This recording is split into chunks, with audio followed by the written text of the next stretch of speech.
Alright, this is 2.4 graphing equations of a line. We're starting on the bottom page of the first page of notes. So go ahead and pause the video and jot this stuff down. We've got the standard form of a line, which is a linear equation in the form ax plus by is equal to c, where a and b do not equal 0. Okay, and so what we're going to be doing here is graphing out this line using x and y intercepts. Okay, so what we're doing here is basically saying where this line is at when I plug in 0 for x. Okay, so if I were to do that and plug in 0 for x, it would be 5 times 0, which is 0. So essentially it's eliminated. So what I always do is, we call this the cover-up method. You can just use your finger and just kind of cover it up. So if this is gone, essentially, right, if I were to just kind of cover this up with your finger, this is gone. And we can just solve this equation right here. Negative 3 times y is equal to 15. So we just go ahead and divide by negative 3, divide by negative 3, and we're left with y is equal to negative 5. Okay, so that means this is at point 0 for x and negative 5 for y. Okay, so we can just plot that point out, 0, negative 5. This is my, so we're using y-intercepts. If we notice, this is on the y-axis. So the point in which it crosses, that's what the y-intercept is. Okay, and now we're going to do the same thing for x. We're going to plug in 0 for y. So again, if I do that, if I plug in 0 for y, negative 3 times 0, anything times 0 is 0, right? So essentially, again, we have this, if we just cover it up, we have this very basic equation, right? 5x is equal to 15. We just can go ahead and divide by 5. We're left with x is equal to 3. Okay, and again, that just means we have the point 3, and then we had 0 for y. Okay, we plot that out, and we're at 3, 0. Okay, and we've definitely heard of the y-intercept, right? The point in which the line crosses the y-axis, but the x-intercept is the same thing. It's just the point in which the line crosses the x-axis. And all we need to plot out a line is 2 points. So we're going to go ahead and connect these points with your ruler. And there we go. So that is how we can plot out a line using the x and y intercepts. Okay? All right, moving on to the back page now. All right, so let's do a couple more examples of this. So we're going to go ahead and cover up our x term. Essentially what we're doing is plugging in x, or sorry, 0 for x, and then solving this equation here. So we can just divide by 2 on both sides, and we get y is equal to 6. Okay, so just again, that means that this is point. We know that we plugged in 0 for x. That's how we covered it up. We got rid of it because 0 times 6 is 0. So it's essentially gone. It's not really in the equation anymore. So we have 0, 6. Okay, and now we do the same thing to figure out our x. We plug in 0 for y, which gets rid of it. And then we just solve this equation, divide by 6 on both sides, and we get x is equal to 2, which again means 2 and 0 y. So then we just plot these 2 points out. All right, so we go over 2 up 0. That is our x-intercept, and our y-intercept. We're at 0 on the x-axis and positive 6 on the y. All right, we can go ahead and let's do the same thing for number 4, and then we can plot the lines out. So we're going to plug in 0 for x, which eliminates it or cover it up. And now we divide by negative 5, divide by negative 5, and we're left with y is equal to negative 4. Okay, so that's 0, negative 4. And now we do the same thing for the x-intercept. We plug in 0 for y. Negative 5 times 0 is 0, so it's eliminated. And now we divide by 4, and we get x is equal to 5, which again means this is point x is 5, y is 0. Okay, so we go ahead and plot these points out here. 5, 0, we go over 5, up 0, and y, we go over 0, down 4. And now we just plot these two lines out. Okay, let's see, let's do this one here first. This is example 4. Not going to spend too much time on here. It's not going to be perfect, but it'll be pretty close. There is example 4, and whoa, example 5, or sorry, 3. Go ahead and rotate this thing over, and pretty close, not perfect, but here is example 3. Okay, so that is how we can plot those out using x and y intercepts. All right, now graph the following. What's the problem? So here, let's take a look here. If we have 3x minus 4y is equal to 8. All right, let's do the cover-up method and plug in 0 for y. Let's see, if I were to cover this up, okay, well now I would have divide by 3, well x is equal to 8 over 3. That doesn't reduce very nicely. So the problem is this isn't the best method for using x and y intercepts. So what we're going to do is just put this into slope-intercept form, and we do that just by isolating y. So I want to get y by itself, so I need to get this positive 3x out of here.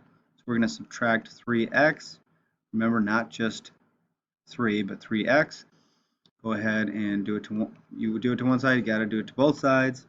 This side cancels. I'm left with negative 4y is equal to, we might as well put the negative 3x first and then plus 8 because that is the form we want it to look like. And now we can just divide by negative 4 to isolate y and get y equal to a positive 1. So if I do it to one side, I have to do it to everything on the other side. Negative 4 divided by negative 4 is positive 1. That's our goal. Negative 3/4 divided by negative 3 over negative 4. That is just going to become a positive fraction, but we want to keep that as a fraction. And positive 8 divided by negative 4 is negative 2. Okay, so for this problem, it's going to be much easier to graph this out by converting it into slope-intercept form. Okay, so now let's go over to our graph and plot this out. Here's our line right here. So we're going to remember we always start at the y-intercept. Okay, so we're going to start on the y-axis at negative 2. That's our first point. And then we just follow the slope, which is our m value, 3 over 4. Up 1, 2, 3, over 1, 2, 3, 4.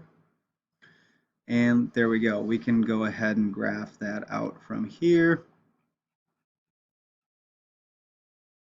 Bear with me here. That looks close-ish.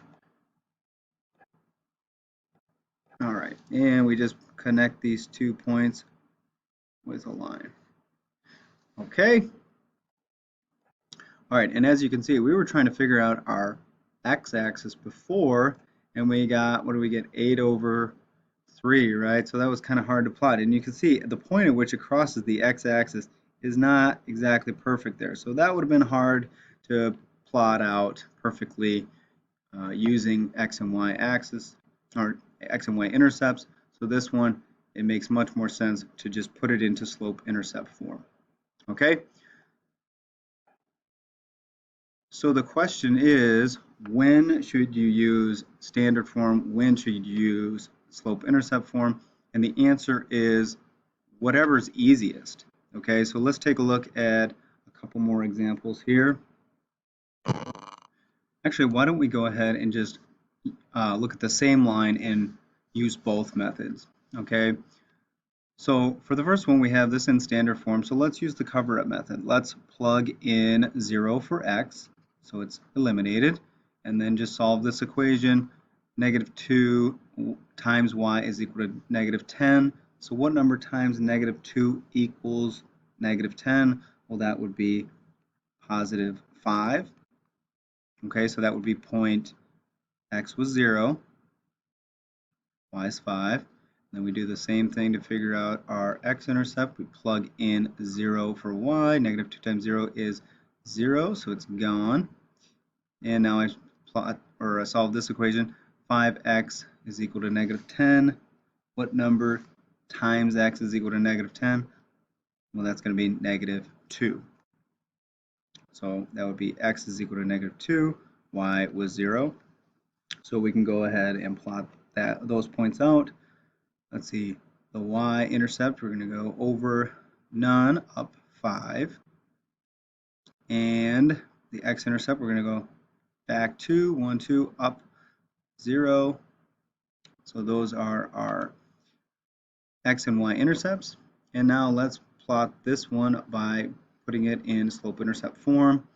So let's see, I'm just going to rewrite this here. We get 5x minus 2y is equal to -10.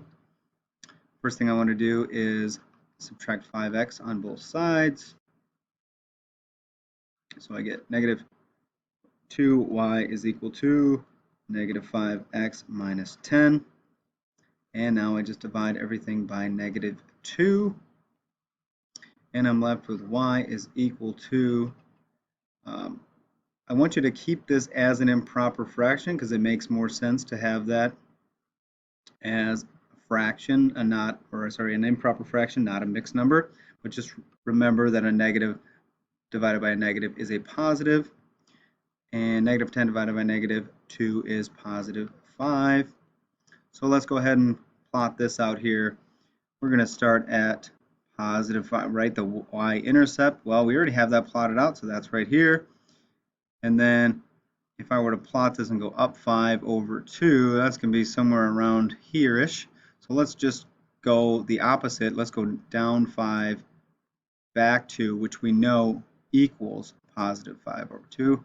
So if we do that, we go down 1, 2, 3, 4, 5, back 1, 2, and we get our same spot. So either way, we get the same points plotted out. So we can go ahead and graph this line. Get our ruler out here and connect those points with a straight line. All right. And last thing is graphing horizontal and vertical lines. So a horizontal line is just going to be y is equal to a number, and a vertical line is going to be x is equal to a number.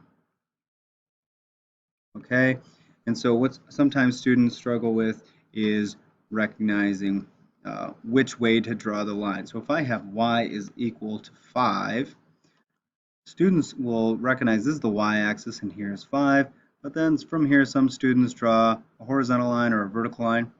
But the key is to remember that your y is always equal to 5. It's equal to 5 at x is 0, but also when x is every other number, it's equal to 5. So at point -4, +5, at +5, it's at +5. So if you draw out a few points, it should make more sense that this will become a horizontal line. Okay? And so the exact opposite is true for vertical lines. So if you have x is equal to, let's say, -3, that means your x value is always -3. Okay?